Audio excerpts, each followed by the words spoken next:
আমাদের রাজপথের প্রিয় পরিচিতি মুখ খন্দকার এনামুল হক এনাম ভাই প্রধান বক্তা হিসেবে উপস্থিত আছেন।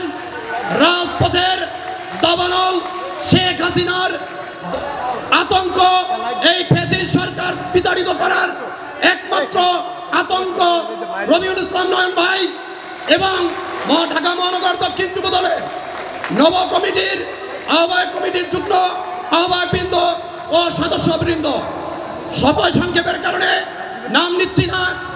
আজকে 58 নং ওয়ার্ড যুবদল কর্মী সভায় আমার প্রিয় ভাইরা, প্রিয় নেতৃবৃন্দ, এই এলাকায় একজন বিচক্ষণ এবং ক্লিন ইমেজ ব্যক্তিত্ব রয়েছেন আমাদের তানভীর আহমেদ রবিন ভাই, যার নেতৃত্বে আমরা ঢাকা মহানগর দক্ষিণ বিএনপি তথা ঢাকা 4-5 আমরা ঐক্যবদ্ধ ছিলাম এবং বিগত দিনে সেই 13 সাল 12 সালের সেই ভয়ঙ্কর কর্মসূচির ভিতরে দিয়েও ভাইয়ের সাথে বিভিন্ন প্রোগ্রামে রাজপথে থেকে অ্যারেস্ট, হামলা, মামলার শিকার হয়েছি।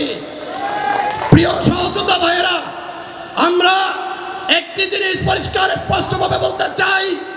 আপনারা জানেন এই এলাকা 16 বছর যে ফ্যাসিস্ট সরকার ছিল তারা যে উন্নয়ন করেছে, যে উন্নয়নের দরুন এখন পর্যন্ত কোনো মানুষ এই এলাকায় ঢুকতে পারে না। সুতরাং তানভীর আহমেদ রবিন ভাই, যার বিচক্ষণতায় অদ্যবধি এখনো প্রত্যেকটা ওয়ার্ডে ওয়ার্ডে গিয়ে গিয়ে সে তার যে ভূমিকা রাখছেন, আমরা ঢাকা মহানগর যুব দলের পক্ষ থেকে তানভীর আহমেদ রবিন ভাইকে অভিনন্দন জানাই। প্রিয় সহযোদ্ধা ভাইয়েরা, আপনাদের সাথে ছিলাম, আপনাদের সাথে আছি এবং এই 16 বছর রাজপথে থেকে মৃত্যুর দুয়ার থেকে ফিরে এসেছি।